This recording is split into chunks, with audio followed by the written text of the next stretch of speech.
உங்கள் வேதாகமத்தில் எழுதுங்கள். கிறிஸ்துவுக்குள் பிரியமானவர்களே, ஒரு போதகர் சொல்கிறார், இறுதிச் சடங்கில் அவர் உரையாற்றும் போது அந்த நபர் ஆண்டவருக்காக வாழ்ந்தவராக இருந்தால் அவர்களின் வேதாகமத்தை பார்க்க அவர் கேட்பது வழக்கமாம். அதன் ஓரங்களில் அவர்கள் எழுதிய குறிப்புகளை வாசிப்பது அவருக்கு மிகவும் பிடிக்குமாம். பல ஆண்டுகளாக தேவன் அவர்களுக்கு என்ன வெளிப்படுத்தினார் என்பதை அந்த குறிப்புகள் காட்டும் என்கிறார். சகோதரி நான்சி சொல்கிறார்கள், தேவனுடைய வார்த்தையை வாசிக்கும் போது உங்களுக்கு கவனம் செலுத்த கஷ்டமாக இருந்தால் உங்கள் வேதாகமத்தில் சில குறிப்புகளை எழுதி பாருங்கள். கர்த்தர் ஒரு வசனத்தின் மூலம் அவர்களின் வாழ்க்கையில் ஒரு குறிப்பிட்ட தேவையை தொடும்போது நான்சி அவர்கள் அவற்றை குறித்துக் கொள்வார்களாம். சமீப காலங்களில் ஜேர்னலிங் பைபிள் பயன்படுத்தி தேவனுடைய வார்த்தைக்கு அவர்களின் சொந்த பதில்களை எழுதும்போது அவர்களின் தியான நேரங்கள் மிகவும் உயிரோட்டமாக மாறிவிட்டன என்று சொல்கிறார்கள்.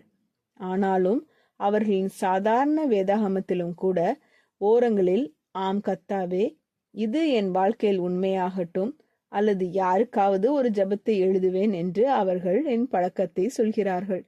வேதாகமத்தை வாசிக்கும் போது கவனம் சிதறினால் ஓரங்களில் சில குறிப்புகளை எழுதுவது உங்களுக்கு உதவியாக இருக்கலாம்.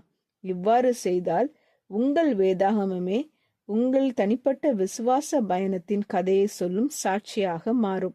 ஜெபம் செய்வோம்.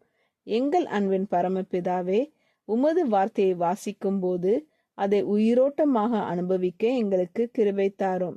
நீர் எங்களிடம் பேசும் வசனங்களை கவனிக்கவும் அவற்றை மனதில் மட்டுமல்ல எங்கள் வாழ்க்கையிலும் எழுதி கொள்ள உதவும். உமது வார்த்தை எங்கள் விசுவாச பயணத்தின் சாட்சியாக இருக்கட்டும்.